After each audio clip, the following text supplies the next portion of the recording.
बात जुर्म से जूझते आवाम की हो या समाज में बढ़ते क्राइम ग्राफ की, अपराध की हर सूरत के पीछे छुपा होता है कोई ना कोई गुनहगार। नमस्कार, मैं हूं अनूप। तफ्तीश की राह में आने वाली हर कड़ी सुराग बनकर पहुंचाती है गुनहगारों को सलाखों के पीछे। तो आप बने रहिए हमारे साथ, क्योंकि हर जुर्म के खिलाफ हमारी तफ्तीश लगातार जारी है।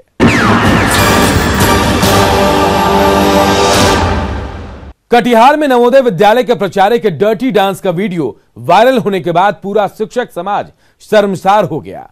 वहीं करीब 10 साल पहले आरोपी शिक्षक के खिलाफ एक अन्य मामला सामने आने के बाद जिले के शिक्षाविद ऐसे शिक्षक पर सख्त कार्रवाई की मांग कर रहे हैं। किशनगंज पुलिस के रिकॉर्ड में यौन उत्पीड़न का दोषी अब भी कटिहार में नवोदय विद्यालय के प्राचार्य के पद पर बना हुआ है। इसको लेकर पूरा शिक्षक समाज सख्ते में है। तफ्तीश में देखिए डर्टी डांस की पूरी कहानी। कटिहार में डर्टी डांस का वीडियो वायरल। गुरुजी की करतूतों से शिक्षक समाज शर्मसार। पुलिस रिकॉर्ड में यौन उत्पीड़न का है दोषी। कटिहार जवाहर नवोदय विद्यालय का है प्राचार्य। आरोपी प्राचार्य के खिलाफ कार्रवाई की मांग। भारतीय संस्कृति में गुरु की भूमिका काफी महत्वपूर्ण मानी गई है।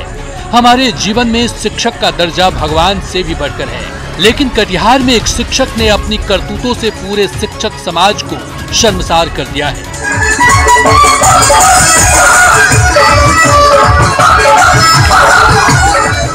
कटिहार स्थित नवोदय विद्यालय के प्राचार्य ए.के. सिंह का बार बालाओं के साथ डांस का डर्टी वीडियो वायरल होने के बाद अब एक नया मामला सामने आया है।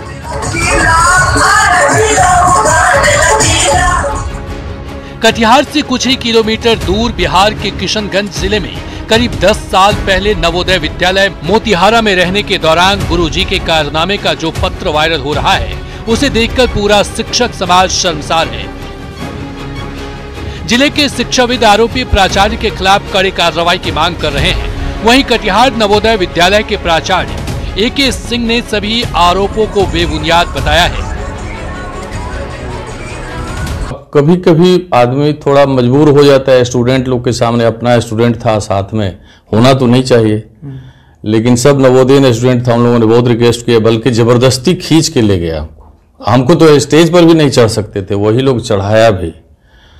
और मानते हैं ना गलती हुई है सामाजिक जीवन में, तो मानना चाहिए। मानते हैं ना। मेरे ख्याल से सामाजिक जीवन प्राइवेट होना चाहिए आदमी का, और सरकारी जीवन अलग होना चाहिए। नोबेल प्रोफेशन से जुड़े हुए, फिर भी आइकॉनिक है आप लोग, बड़ा स्टूडेंट लोग के लिए थोड़ा वल्गर। हाँ, लेकिन फिर भी समाज को, मैं समाज की प्रतिष्ठा में बहुत लोगों के साथ रह सकता हूँ, घूम सकता हूँ इधर उधर, तो उसको हमारी नौकरी से जोड़ना। जवाहर नवोदय विद्यालय जैसे प्रतिष्ठित शिक्षण संस्थान के प्राचार्य पर इस तरह के गंभीर आरोप लगाने के बाद स्थानीय शिक्षाविद उनके पद पर बने रहने पर सवाल उठा रहे हैं। शिक्षाविद प्रोफेसर चंदना झा कहती हैं कि प्राचार्य पर लगे आरोप बेहद गंभीर हैं और विभाग को उनसे शो कॉज करते हुए विधि सम्मत कार्रवाई करना चाहिए, ताकि समाज के सामने एक नजीर पेश हो सके। आप एक शिक्षक के रूप में जब ऐसी छवि अपना पेश करते हैं, तो आपके जो शिक्षक, आपके जो बच्चे हैं जो आपसे शिक्षा ग्रहण कर रहे हैं, वो ऐसी शिक्षा लेकर के जिंदगी में आगे बढ़ेंगे तो वो क्या बन पाएंगे, वो देश के लिए कैसे नागरिक क्या करना चाहिए संस्था को? संस्था को अविलंब प्रक्रिया अपनानी चाहिए, उनके विरुद्ध छानबीन करनी चाहिए, कमेटी बैठनी चाहिए, क्या सच्चाई है वो देखनी चाहिए, उनसे वक्तव्य लेना चाहिए, और इस पर जो कार्रवाई निहित हो, जो निहित कार्रवाई जो है, विहित जो है कार्रवाई, वो विहित कार्रवाई होनी चाहिए उन पर, अन्यथा ये बहुत बुरा उदाहरण पेश होगा। वायरल पत्र के मुताबिक तत्कालीन नवोदय विद्यालय के प्राचार्य ए.के. सिंह पर छात्र छात्राओं के साथ यौन उत्पीड़न और कार्य में लापरवाही का आरोप है, जिसकी जांच के बाद किशनगंज पुलिस ने प्राचार्य को दोषी पाया था। मामले में किशनगंज अनुमंडल पुलिस पदाधिकारी जावेद अंसारी ने प्राचार्य पर लगे आरोपों को सही बताते हुए कहा कि साल 2010 में किशनगंज पुलिस ने प्राचार्य ए.के. सिंह के खिलाफ मामला दर्ज किया था और इस पर कार्रवाई करते हुए पुलिस ने कोर्ट में चार्जशीट भी दाखिल कर दिया है। फिलहाल पूरा मामला कोर्ट में विचाराधीन है। एसडीपीओ ने बताया कि पुलिस ने छात्र छात्राओं के साथ छेड़छाड़ और मारपीट के मामले में AK सिंह को आरोपी बनाया था। वहीं प्राचार्य AK सिंह के वकील ओम बाबू की माने तो यौन उत्पीड़न के मामले में फिलहाल AK सिंह बेल पर हैं, लेकिन अगर उनका पक्ष कमजोर पड़ता है तो उनकी गिरफ्तारी भी हो सकती है।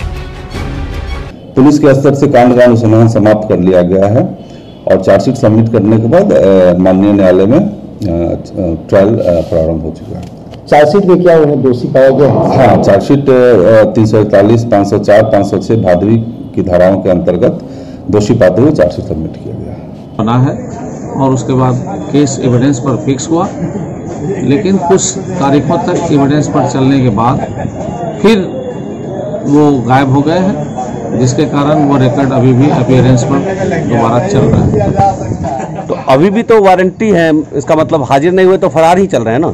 रिकॉर्ड मैंने नहीं देखा है, लेकिन अगर अपीयरेंस पे है तो जरूर उन पे वारंट होगा। शिक्षा का दर्जा समाज में हमेशा से ही पूजनीय रहा है।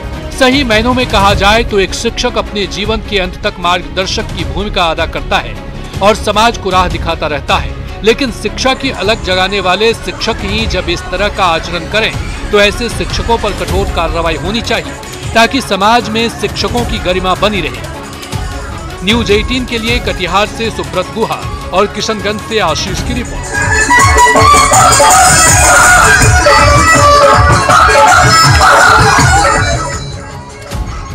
समस्तीपुर में बीते 14 नवंबर को दीपावली की रात हुई एक बुजुर्ग महिला और 8 वर्षीय मासूम की हत्या के मामले में पुलिस के हाथ अब तक खाली हैं।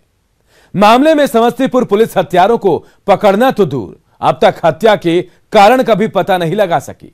दादी और पोते की हत्या के बाद IG स्तर के अधिकारी मौके पर पहुंचे थे और परिजनों को 2 दिनों के भीतर अपराधियों की गिरफ्तारी का आश्वासन भी दिया था, लेकिन बावजूद इसके हत्यारे अब भी पुलिस के गिरफ्त से बाहर हैं। ऐसे में पूरा परिवार दहशत के माहौल में जी रहा है। तफ्तीश में देखिए पूरी रिपोर्ट। समस्तीपुर में डबल मर्डर का मामला। दीपावली की रात 2 लोगों की हुई थी हत्या। गोली मारकर हुई थी दादी और पोते की हत्या। हत्या के आरोपी पुलिस गिरफ्त से अब भी बाहर। हत्यारों की गिरफ्तारी नहीं होने से दहशत में परिवार।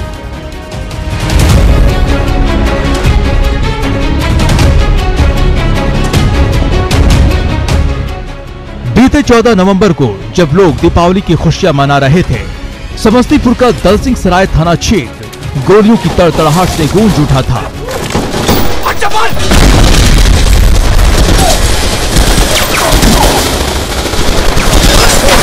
बेखौफ अपराधियों ने देर रात दलसिंह सराय थाना क्षेत्र के IP रोड में एक घर पर हमला बोल दिया।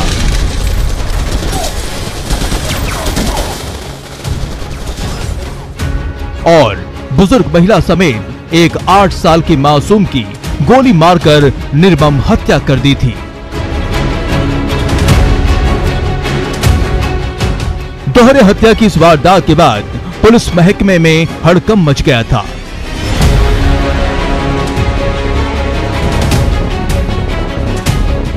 इस दौरान मौके पर पहुंचे IG स्तर के अधिकारियों ने पीड़ित परिवार को 2 दिनों के भीतर अपराधियों को गिरफ्तार कर लिए जाने का भरोसा दिलाया था,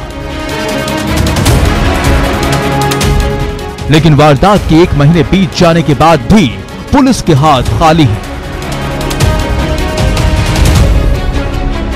अपराधियों को पकड़ना तो दूर, पुलिस हत्या के कारणों का भी पता नहीं लगा सकी है। ऐसे में हत्यारों की गिरफ्तारी नहीं होने से पूरा परिवार दहशत में है।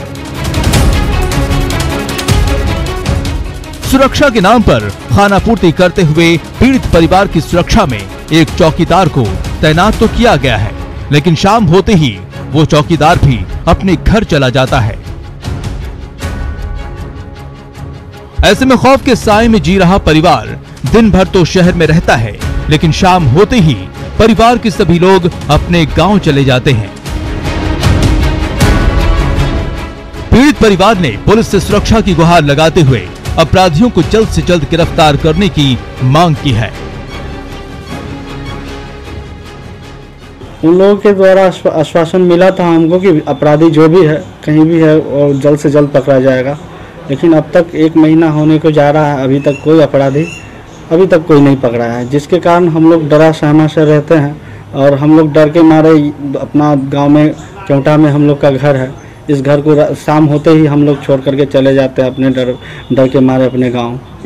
मांग करते हैं यही कि जो भी अपराधी है उसको जल्द से जल्द पकड़ा जाए और तब हम लोग को थोड़ा राहत मिलेगा, हम लोग को मतलब डर खत्म होगा उसके बाद।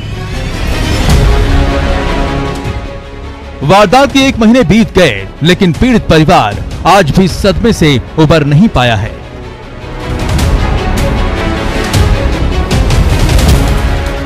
अपराधियों की गोली के शिकार बच्चे की पीड़ित मां ने बताया कि दीपावली की रात पूजा अर्चना के बाद जब परिवार के सभी लोग घर में बैठकर टीवी देख रहे थे, इसी दौरान 8 से 10 की संख्या में आए अपराधियों ने ताबड़तोड़ फायरिंग शुरू कर दी।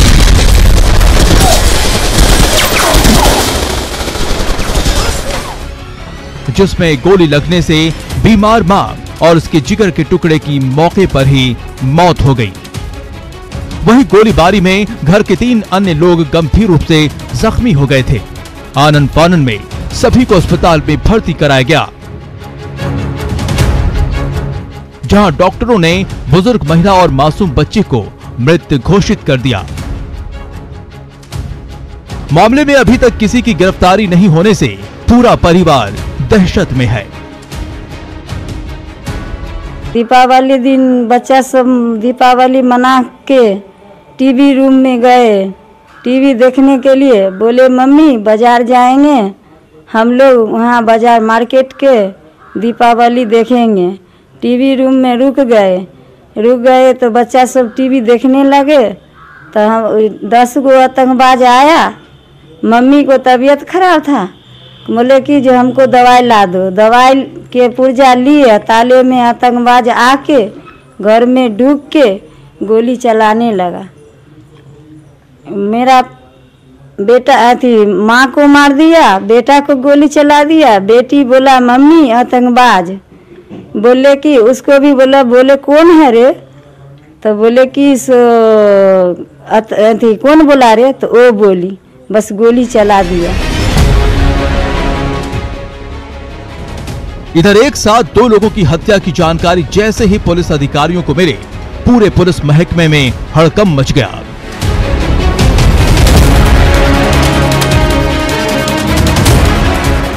आनन फानन में थानेदार और एसपी से लेकर आईजी स्तर के अधिकारी मौके पर पहुंचे और अपराधियों को 2 दिनों के भीतर गिरफ्तार करने का दावा किया, लेकिन 1 महीने बाद भी पुलिस हत्या की गुत्थी नहीं सुलझा सकी है। एसपी विकास बर्मन ने बताया कि अपराधियों की गिरफ्तारी के लिए पुलिस की टीम का गठन किया गया है और जल्द ही मामले का खुलासा कर लिया जाएगा। दक्षिणसराय थाना क्षेत्र में जो डबल मर्डर 342/20 हुआ था, इसमें एक दादी और एक पोते की हत्या हो गई थी एक ही समय में। उसको लेकर एक विशेष टीम का गठन किया गया है। वहाँ पे एसडीपीओ दक्षिणसराय, एएसपी और अन्य सारे सीनियर ऑफिसर्स की टीम बनाई गई है और वो लोग बता चुकी वहाँ पे कुछ स्पष्ट कारण लूट या इस तरह का कुछ उस समय सामने नहीं आया था, तो निसंदेह कुछ पुराना विवाद या अन्य कोई कारण है जिसको लेकर हम लोग अभी भी लगातार टीम बनाकर अनुसंधान कर रहे हैं। शीघ्र ही इस काम का खुलासा कर देंगे। बिहार में अपराधियों के हौसले कितने बुलंद हैं, इसका अंदाजा समस्तीपुर की इस घटना से लगाया जा सकता है। सवाल पुलिस की कार्यशैली पर भी उठ रहे हैं कि अपराधियों पर नकेल कसने का दावा करने वाली समस्तीपुर पुलिस वारदात के 1 महीने बाद भी डबल मर्डर की इस गुत्थी को सुलझाने में असफल क्यों साबित हो रही है।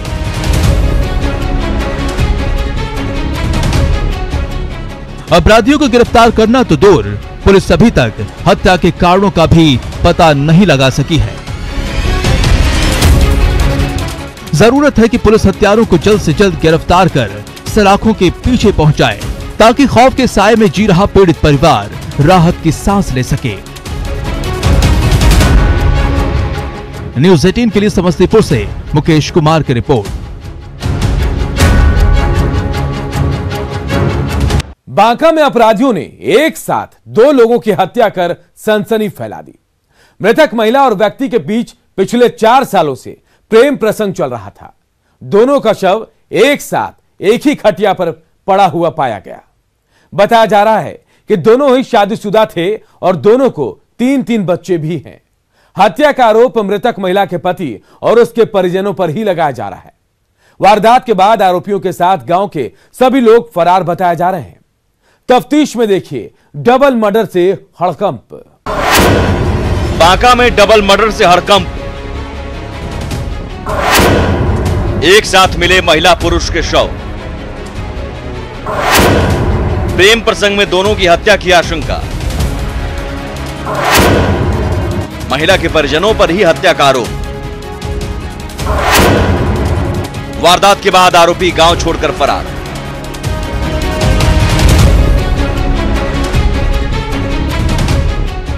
बांका में एक विवाहिता और शादीशुदा युवक की एक साथ हत्या से सनसनी फैल गई।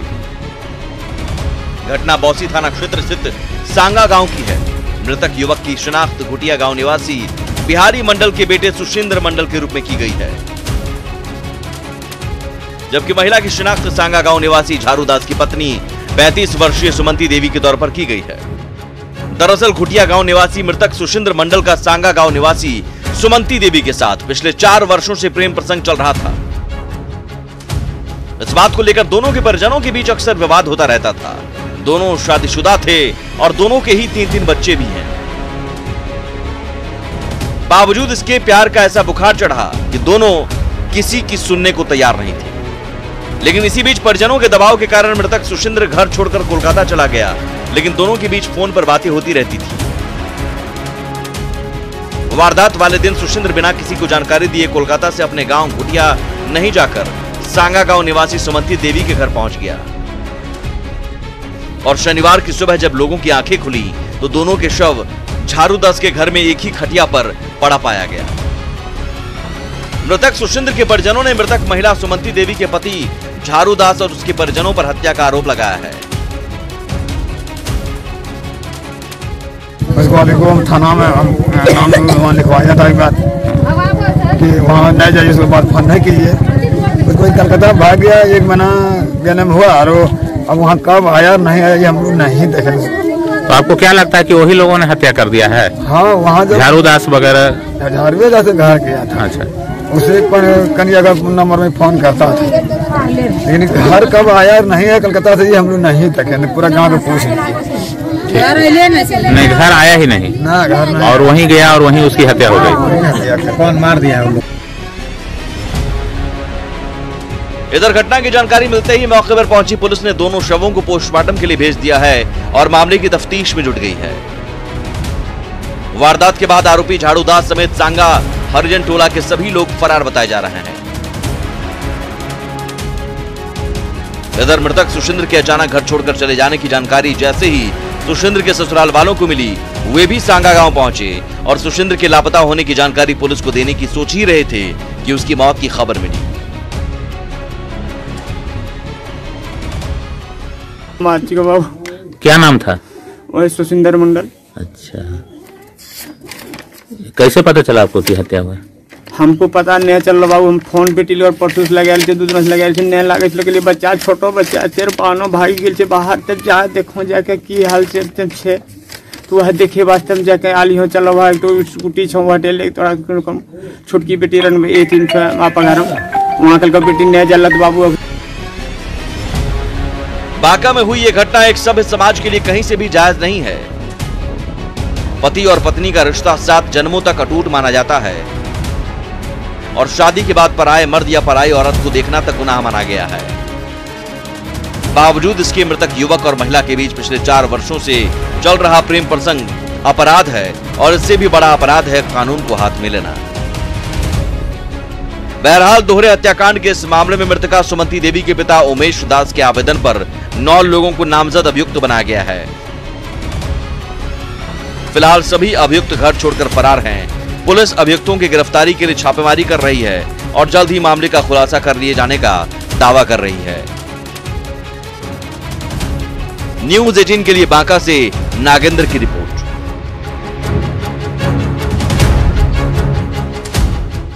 अपराधी चाहे लाख शातिर हो, तफ्तीश की दिशा अगर सही है तो बच नहीं सकता कोई गुनहगार सलाखों के पीछे जाने से।